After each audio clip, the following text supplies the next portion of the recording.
What does Five Nights at Freddy's Secret of the Mimic hide during the Jackie chase and the game's introduction? Secret of the Mimic throws us into a carnival of terror, as we must enter a cursed contractor location, playing as a sleep-deprived technician named Arnold.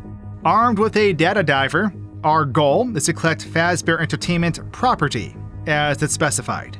Of course, this property is super dangerous and sus, and so we must run for our life as something hunts us in the dark. But how does this twisted adventure work behind the scenes from a game developer's point of view? How was the tense Jackie chase constructed? And what kinds of things can we find out of bounds? Well, today, we'll be breaking Secret of the Mimic to show you just that and much more. So buckle up your seatbelt, my sleep-deprived friend, because we have a lot to go over. As always, I like to briefly recap events and then circle back to break the game down chunk by chunk. I'll just summarize each gameplay section as we get to it, and then switch over to game breaking for that section. So the game starts off with our player swerving down the road. They are very, very tired, and are suddenly assigned a new job to retrieve yet-to-be-seized Fazbear Entertainment property that was just, legally acquired. We'll pull up our mystery machine, hop in the back, and grab our data diver tool before departing. We step out into the parking lot with the Murray's Costume Manor building in front of us, but we need to use the side entrance since the door is locked. We go through a construction area that serves as a brief movement tutorial, and we then finally enter the building. Before the chaos begins, let's now break this section. Rewinding back to the car driving part, there's a few things I want to check out. So this map here, if we zoom out, we can see how it generates in front of us, and this road will go on forever. Even if we speed up the game and the car is moving super fast. The duration of the audio that's being spoken in the car times out how long the scene should be, not the distance we're covering. So I tried moving the car and it wouldn't move, but if we take the camera outside of the car, we can see that the wheels are not moving on the car. And we can also see we're just a floating pair of arms just driving this thing. We're going to turn this car into a massive bulldozer though, as we are flying through these hills in a giant vehicle. Surprisingly, we stay on the road and we handle this car just fine. Now, inside the car, there is a mirror that has a reflection on it, and this reflection is an image of the parked version of this car. So behind us in the van, this area is empty, but when we get to the manor, you'll see there are some cards and other things in the vehicle, and we can see these in this fake reflection. Now, on this map, if we go way out of bounds, at the very beginning where we start driving, we'll find some unused billboard advertisements. They are green in color and have some placeholder text still on them, and these were ultimately not utilized in this area. Anyways, please excuse my driving. As I said, I'm a little sleep deprived and prone to accidents. When we reach the manor, we can see our van warps around if we break off camera. We eventually warp over to where we park. Now, going out of bounds anywhere unloads the map instantly. It's the type of culling we are working with, and this does suck because if we go beyond the gate where we can see that building up on the hill, well, everything turns to shadow. But we can check out this giant facility from an aerial view and see things that we normally can't see. Now, I know we'll explore rooftop areas of this facility a bit later on, but we're never going to get a view like this, so please enjoy. We can also explore on foot the off-limits parking lot that does have another van in it. This van lacks collision and we can walk straight through it. And in case you were curious, the front door is of course locked, but if we were to break inside, well, you'll see that we warp to the end of the game. Huh, that's kinda neat. Speedrunners take note. Moving on, once we enter the manor, we are greeted by the recorded voice of Edwin Murray. Soon after, the door opens and a show starts all around us. There are moving animatronics and motorized cutouts scattered all about as two characters, Mr. and Miss Helpful, sing an introduction. It's a catchy song until, it all just dies. The contraption stalls out right at the end. We then open the way to a storage area and must walk around until we can find a generator that unlocks the door to the security office. Once inside, dispatch keeps nagging us to pick up, but we can check out the helper console to view maps, logs, and run a program called moon.exe. We can also upgrade our data diver's security level in here as well. This is when dispatch drops the real deal on us, as they basically say, oh, by the way, there's a killer machine in there with you that hides in costumes. We are tasked with restoring the power, so we make our way back to the start, open the door, stare at the dead body shoved in this costume, and then solve the energy puzzle. After solving it, we get jump scared as something strikes the window and runs off.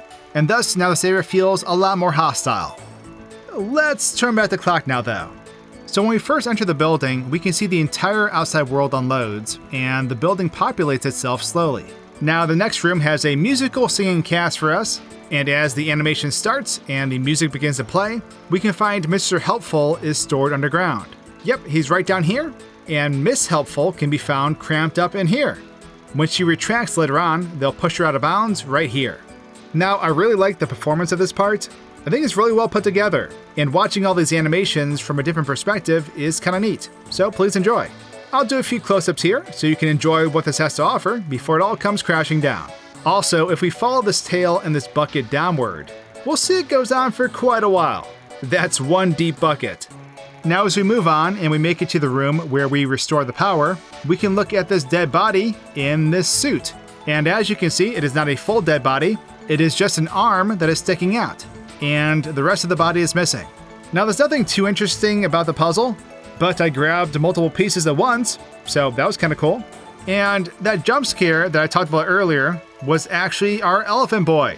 And we can see how he peers through the window, and then he'll run off. He essentially gets dragged around this corner, and then he'll unload shortly after.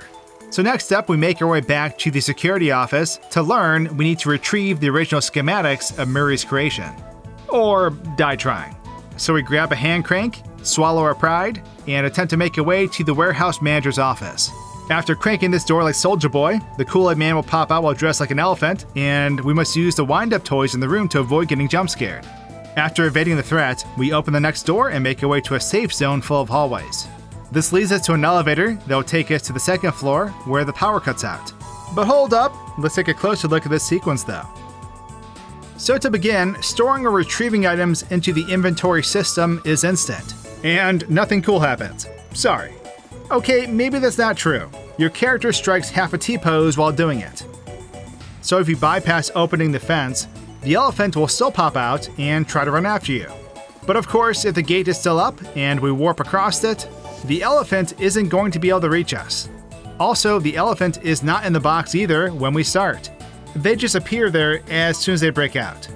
However, this elephant did not realize I was Dio though, and so we freeze them in place as they can't pursue us. I tried messing with them further, but the game put them back to normal. Okay, I lied. It didn't do it 100%, and now we have an eldritch wide boy lurking past the fence. Glorious! So before moving on, watching the elephant jump scare in slow motion is fun, and if we try to rotate the player, the elephant is going to try to move with them. But this is what the animation looks like in slow motion. Now let's proceed. Once we leave the elevator, we will need to go meet Jackie and crank her out of the box. This will give us a hand crank to use on the door. We can upgrade our data diver in a nearby room too before proceeding. And now it's time for a good old chase sequence. As we make our way down this hallway, we'll find a mail delivery robot called Digityper, who welcomes us.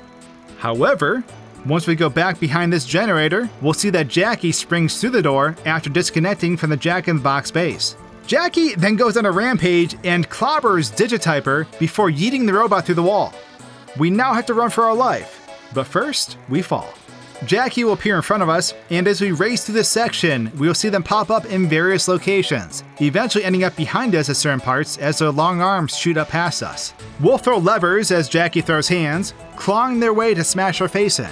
We eventually smash Jackie with the door as we start this lawnmower like it's a Mario Party minigame. Jackie doesn't know I'm a Domination World Champion.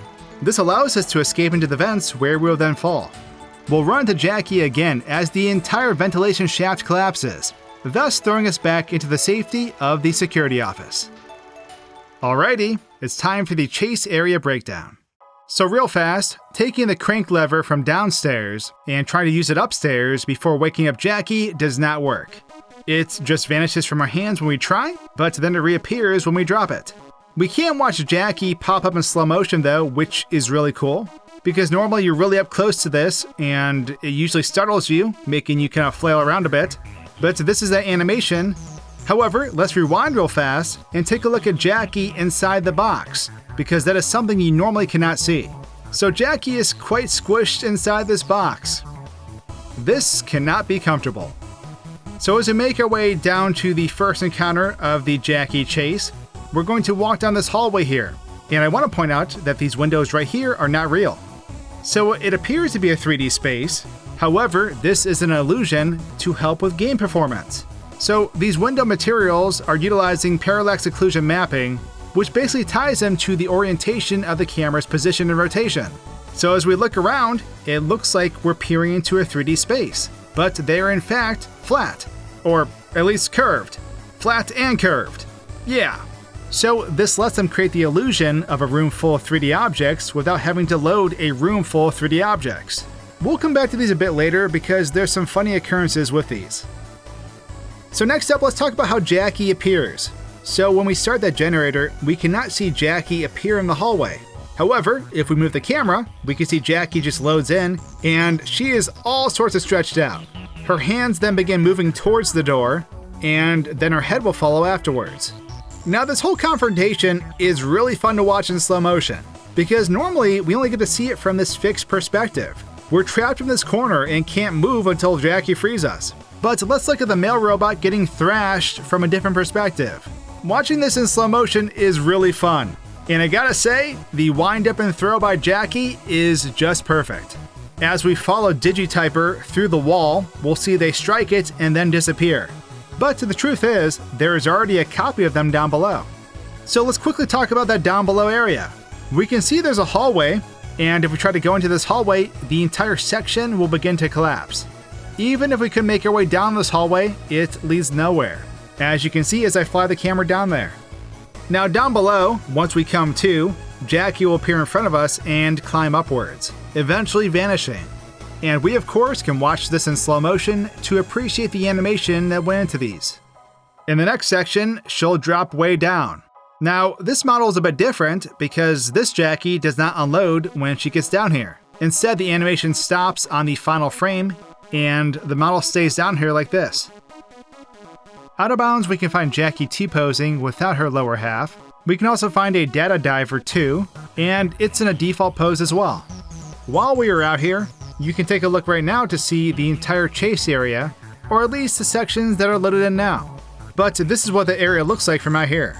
So trying to explore beyond these cells that we see Jackie in basically has nothing.